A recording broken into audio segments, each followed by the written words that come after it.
Shalom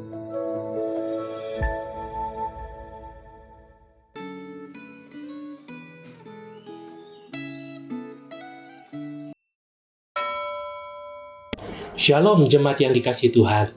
Hari ini kita akan belajar firman Tuhan dengan tema kasih yang dikhianati. Sebelum kita merenungkan firman Tuhan, mari kita berdoa. Ya Tuhan, pimpin dan sertailah perenungan kami, agar kami dapat lebih memahami apa yang menjadi kehendak-Mu dalam hidup ini. Dalam nama Tuhan Yesus kami berdoa. Amin.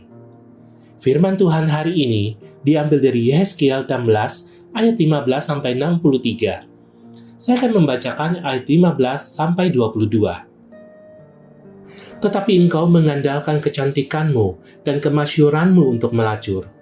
Engkau menumpahkan nafsu pelacuranmu kepada setiap orang yang lewat, dan kecantikanmu menjadi miliknya. Engkau mengambil pakaian-pakaianmu untuk membuat tempat-tempat pemujaan yang berwarna-warni, lalu engkau melacur di situ. Hal seperti itu belum pernah terjadi dan tidak akan terjadi lagi.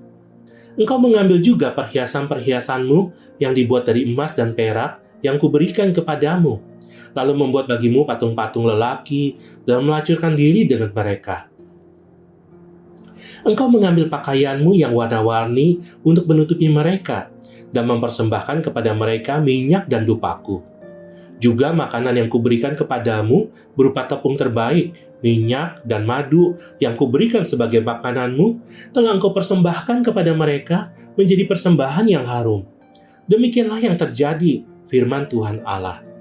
Bahkan engkau mengambil anak-anakmu lelaki dan perempuan yang kau lahirkan bagiku dan mempersembahkannya kepada mereka menjadi makanan mereka. Apakah pelacuranmu ini belum cukup juga? Engkau menyembeli anak-anakku dan menyerahkannya kepada mereka dengan mempersembahkannya sebagai kurban dalam api. Dalam segala perbuatanmu yang menjijikan dan pelacuranmu itu, engkau tidak ingat lagi kepada masa mudamu, waktu engkau telanjang bugil sambil menendang-nendang dalam lumuran darahmu. Jemaat yang dikasihi Tuhan, bacaan Alkitab hari ini langsung berubah dari anugerah menjadi pengkhianatan. Setelah diperindah dengan kemuliaan Allah, Yerusalem justru mengandalkan kecantikannya untuk melacur dan berubah setia. Inilah akar kejatuhan mereka. Anugerah yang seharusnya membawa kepada penyembahan justru berubah menjadi kesombongan, egoisme, dan ambisi pribadi. Yerusalem mengambil apa yang berasal dari Allah, yaitu keindahan, status, berkat, lalu menggunakannya untuk menyembah berhala. Yang lebih tragis, umat Tuhan berzina bukan karena kekurangan, tetapi di tengah kelimpahan yang diterima dari Allah. Inilah natur dosa yang dalam, yaitu bahwa mereka bukan hanya melanggar aturan, tetapi mengkhianati relasi kasih. Bacaan Alkitab hari ini memang sulit dipahami.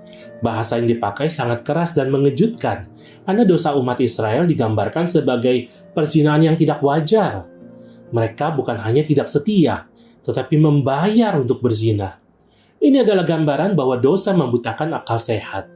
Dosa membuat manusia memutarbalikkan nilai dengan memberi kepada berhala apa yang seharusnya diberikan kepada Tuhan. Bahkan rela membayar untuk hal yang menghancurkan diri sendiri. Inilah gambaran ekstrim tentang ketidakrasionalan dosa. Manusia bukan hanya berdosa, tetapi mencintai dosa. Yang lebih mengejutkan, Allah membandingkan Yerusalem dengan Samaria dan Sodom, serta menilai Yerusalem sebagai lebih buruk. Kedekatan dengan hal-hal rohani tidak menjamin kesetiaan hati.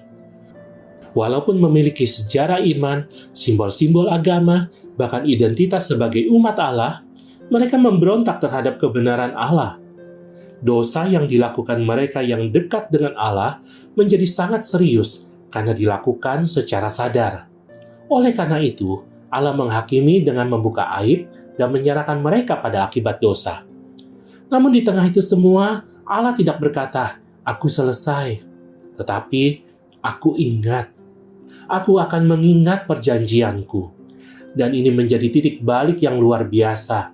Kesetiaan Allah jauh melampaui ketidaksetiaan manusia. Ia berjanji untuk memulihkan umatnya oleh kasih setianya. Ingatlah bahwa berkat Tuhan bisa menjauhkan kita dari Tuhan. Misalnya bila karunia dipakai untuk membanggakan diri, waktu dihabiskan untuk kesenangan, atau kesibukan yang membuat Tuhan tersisih, relasi yang menggeser posisi Tuhan dan membuat hubungan dengan Tuhan makin dangkal.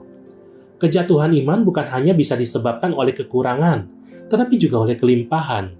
Apakah berkat Tuhan mendekatkan Anda kepada Tuhan, atau justru menjauhkan? Apakah Anda mengandalkan kekuatan dan kemuliaan diri serta melupakan Allah? Mari kita berdoa. Tuhan, terima kasih karena Engkau begitu setia mengasihi dan memberkati kami. Ampuni kami jika kami sering menikmati berkat-Mu, tetapi melupakan Engkau. Ampuni kami jika kami mengandalkan diri sendiri, mengejar kesenangan, atau memberi tempat yang lebih besar kepada hal-hal lain daripada kepada-Mu. Tolong kami menyadari bahwa semua yang kami miliki berasal daripada-Mu. Jagalah hati kami supaya tidak menyalahgunakan berkat-Mu, tetapi hidup setia kepada Tuhan dan memakai setiap pemberian dari Tuhan untuk memuliakan nama-Mu saja. Dalam nama Tuhan Yesus kami berdoa. Amin.